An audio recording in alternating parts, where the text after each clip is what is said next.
1 kilo ટમેટાના 30 રૂપિયા તો 48 kilo ટમેટાના કેટલા થાય? એટલે સીધો જવાબ તને નથી આવડતો? ભણવા જશો લાવ અહીંયા. 1 કિલો ટમેટાના 30 રૂપિયા તો 48 કિલો ટમેટાના થાય.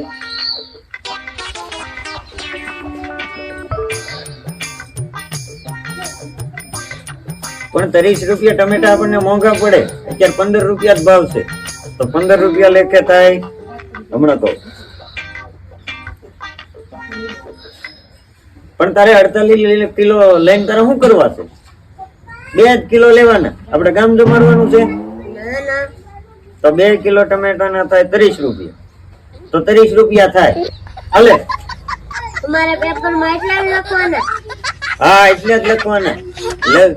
ઉપર લખી નાખવાનું ટમેટા મોંઘા છે, બચત કરવી જરૂરી છે. બચત કરો.